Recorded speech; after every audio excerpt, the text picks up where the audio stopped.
그래서 이분들한테 배워야 돼요. 빨대 꽂아야 됩니다. 정말. 자, 다음의 케이스입니다. 똑똑하고 부지런한 상사. 자, 이제 똑똑한 상사로 넘어오는데요. 자, 이 사람들이 가장 많이 나오는 단어 두 개는 문제와 목표입니다. 저 문제라는 단어가 저런 걸로 보여요. 문제 해결. 그리고 문제가 뭐냐를 계속 질문하고 문제를 찾고 이런 거. 그러니까 기본적으로 문제의식을 가지고 있는 건 저는 똑똑한 쪽에 가깝다라고 보여요. 쓸데없는 문제를 막 긁어부스럼 하는 거 말고 진짜 해결해야 될 문제가 뭐냐? 이런 생각을 하는 거. 저는 이게 좀 훈련이 돼 있어서 그런지 모르겠는데 제가 똑똑하다는 얘기라기보다는 저는 회사 출근할 때나 뭐 걸을 때 있잖아요. 저 혼자 잠깐이라도 걸을 때 그럼 저는 제가 저와의 스스로의 롤플레잉을 합니다. 근데 롤플레잉을 할 때 일단 던지는 말이 뭐냐면 딱 이렇게 얘기를 해요. 이 문제를 어떻게 해결할 겁니까? 나 이 얘기를 진짜 그러니까 걸어가면서 나 혼자서 나한테 던져. 그러면 그 문제가 뭔지는 몰라요. 그때부터 생각해. 언제나 문제 해결을 하는 게 나의 중요한 어떤 역할이고 나의 중요한 관점이라는 생각을 갖고 있기 때문에 문제를 어떻게 해결할 것이냐를 계속해서 생각을 하는 거예요. 그래서 문제가 되게 중요해. 그리고 그 문제를 해결하는 게 목표가 됩니다. 목표. 그래서 이분들의 많이 보이는 단어들을 보니까 문제와 목표, 책임, 배울 게 있대요. 이분들 바쁘긴 한데 바쁘고가 되게 작네요. 그죠? 그리고 뭐가 있어, 뭐가 있대. 여기 처리도 있는데 처리가 아주 작네요. 아까 위에 거는 되게 비교된다. 그죠? 이분들은 여기 보니까 처리가 되게 조그매. 여기 진짜 조그마네. 여기 잇 사이에 동그라미 살짝 들어가 있네요. 이렇게 보이는데 아까 그 멍보는 가니까 처리가 좀 제일 크죠.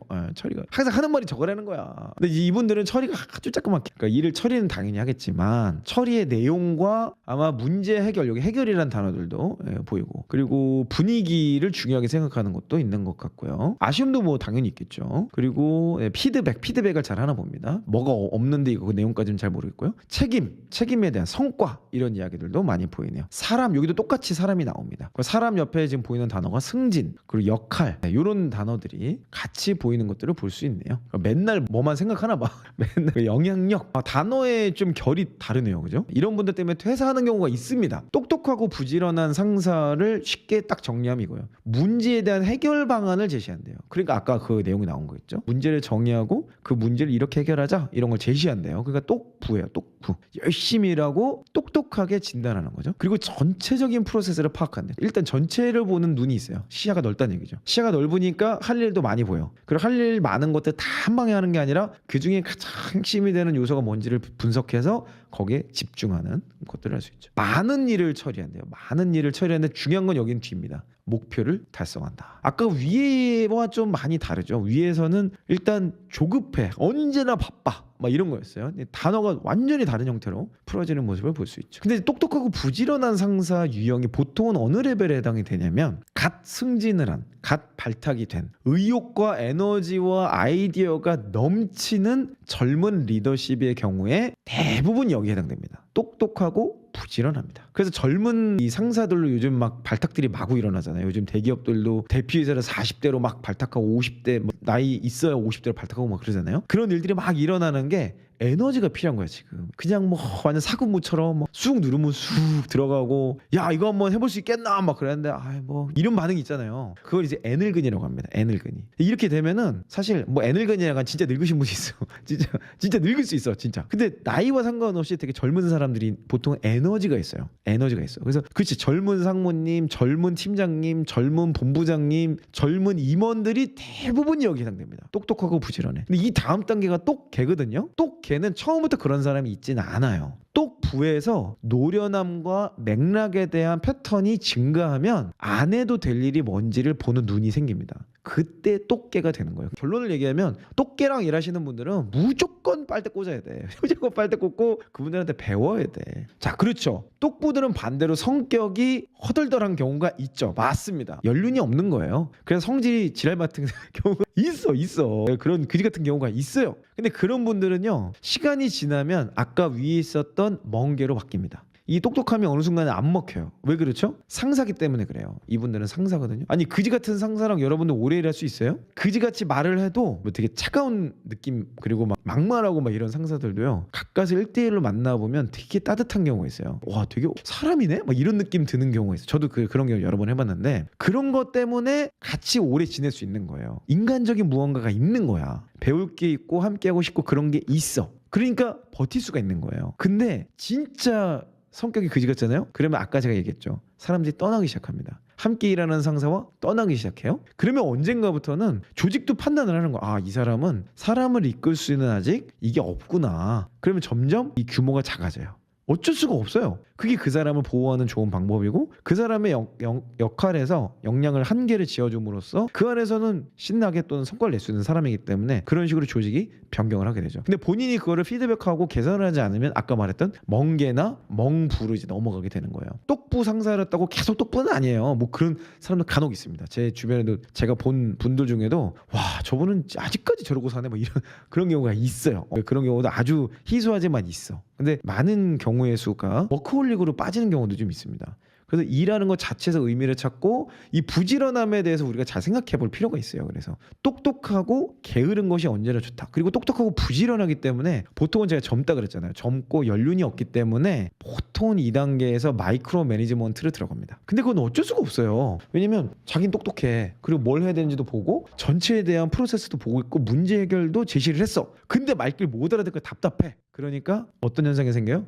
업무에 개입을 하기 시작해요. 근데 업무에 개입을 하기 시작하는 거는 제가 보기에 초기엔 좀 필요할 수 있어요. 너무 이해를 못하거나 못 따라오면은 그거를 알아들을 수 있게 설명을 해주는 과정에서 필요하겠지만 모든 거를 그렇게 내가 직접 봐야 되고 내가 컨펌해야 되고 내가 이걸 다 해야 되잖아요. 그러면 그 사람이 함께 일할 수 있는 이 범주에 한계가 있는 거죠. 그래서 너무 저는 마이크로 매니지먼트보다는 저는 방목이 낫다고 봅니다. 방목이 낫고 그 방목을 통해서 성장한 사람들을 데리고 가는 게 맞지, 막 이 사람 어떻게든 성장시키겠다고 막 그냥 들드지고 먹고 서로 관계만 안 좋아져. 관계만 안 좋아지고 결국은 막 나중에 원망 받을 수도 있어요. 그래서 서로 안 좋아. 서로. 저는 똑부가 거쳐가는 과정에서는 반드시 피할 수 없어요. 제가 보기에 이거는 젊은 리더십이 똑개인 경우는 없어요. 그거는 쳐맞아야 돼. 여러 가지를 해보면서 아, 이거는 잘못한 거구나. 이거 깨닫는 과정이 필요하거든요. 그래서 그 과정을 지나고 나서 이제 똑개로 넘어가는 건데, 그 과정이 없이 똑개가 되는 경우는 제가 본 경험과 저도 그랬지만 없는 것 같아요. 그래서 요거를 잘 넘어가는 게 필요하다. 자, 똑부 상사와 함께 일하는 팀원들의 특징은요, 리더십에 대한 만족도가 매우 높습니다. 저는 이게 조금 의아했어요. 사실 똑개가 제일 좋아야 되는데, 근데 여기 보면 똑개보다도 더 만족도가 높아. 근데 이해는 돼요. 요즘에 여러 가지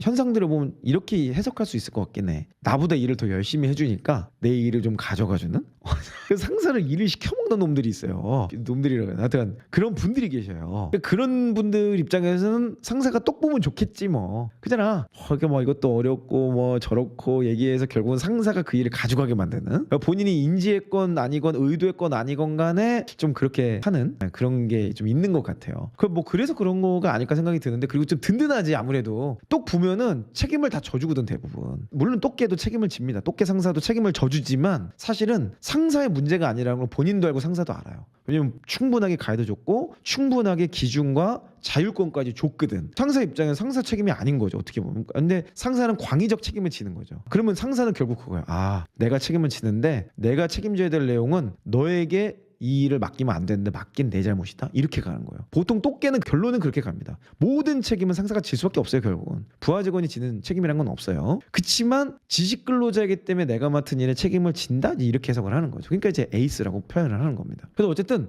똑똑하고 부지런한 상사와 함께 일하는 팀원들은 리더십에 대한 만족도가 가장 높습니다. 그래서 아까 위에서도 봤지만 똑부 상사와 일하는 사람들이 상사 때문에 퇴사한다고 생각해 본 적이 없대요. 그게 가장 압도적으로 높아서 80% 가까이 나왔던 걸로 기억하는데, 그래서 이런 내용이 정리가 됩니다. 내 생각에 대해서도 가이드라인을 준대요. 그러니까 내가 한 일에 대해서 피드백도 당연히 해주지만 이렇게 생각하면 안 된다, 이런 관점으로 해석해야 된다 라는 가이드라인을 준다. 이게 정말 중요하죠. 그러니까 이런 상사랑 여러분 일하셔야 돼요. 이분하고 일하다 보면 힘들어. 왜냐면 관점도 맞춰야 되죠, 일도 잘해야 되죠, 보고도 잘해야 되죠, 관계도 잘해야 되고 의사소통도 잘해야 돼.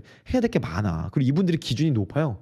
그러니까 여러분에게 요구하는 기준의 수준이 굉장히 높고 보통은 표정이 안 좋을 겁니다. 똑부도 바빠요. 이분들도 바빠. 그리고 많은 일을 합니다. 그래서 표정이 좀 안 좋을 때가 더 많을 거예요. 근데 그래도 이분들하고 같이 일할 때 여러분이 부하 직원 입장이라면 힘들 수도 있어요. 이분들하고 일하면 막 자존감도 꽉 낄 수도 있고, 야, 내가 일한 것에 대해서 이거밖에 안 됐구나 이렇게 느낄 수도 있고. 하지만 저는 시간을 두고 이 상사와 함께 일하는 것이 결국 3년 뒤 5년 뒤 여러분의 이 레벨을 완전히 바꿔놓는 결정적 계기가 될 거다라고 저는 자신 있게 얘기할 수 있습니다. 그래서 이분들한테 배워야 돼요. 빨대 꽂아야 됩니다. 정말 본인이 생각하지 못한 것에 대해서 받아들여 주시는 열린 태도를 가지고 있대요. 그러니까 아까 위랑 멍부랑 좀 차이가 있죠. 멍개에서 좀 더 그런 게 나왔었는데, 멍개는 본인 기준이잖아. 본인 기준. 자기 기준에 안 맞으면 다 짬시켜버리잖아요. 근데 이분들은 그렇게 생각할 수도 있겠네? 그러면서 받아들여져. 이 열린 태도를 가진 거죠. 그러다 보니까 보통은 솔루션을 이분들이 다 냅니다. 항상 고민을 이분들이 다 해요. 그러니까 부하 직원보다 더 앞서서 생각, 부하 직원의 고민까지 다 해줘. 사실은 그거는 저는 안 좋은 거라고 봐요. 부하 직원이 성장할 수 있는 기회를 뺏어가는 거예요. 정확히 말하면. 근데 뭐 어쩔 수 없습니다. 부하 직원이 멍 개면 어떻게 이런 젠장 할 수 없지. 부하 직원이 멍 개면은 상사가 해야 돼. 뭐 답이 있나 뭐 할 수 없지. 부하 직원이 멍 부거나 멍 개면은 어쩔 수가 없습니다. 그러니까 이거는 부하 직원 입장에서는 저렇지. 걱정거리를 해소해 주니까 얼마나 좋습니까? 근데 그거를 계속해서 기다리면 안 된다. 그러면 평생 팀원 하는 거예요. 평생 팀원. 여러분 레벨이 올라가야 됩니다. 자, 방향을 잘 설명해주고 인간적으로 대우를 해준다. 이거는 제가 보기엔 사람마다 좀 다를 것 같아요. 어떤 이제 한 분의 케이스인데, 일반적으로는 똑똑하기 때문에, 똑똑하다는 게 성과의 방향성을 명확히 아는 거죠.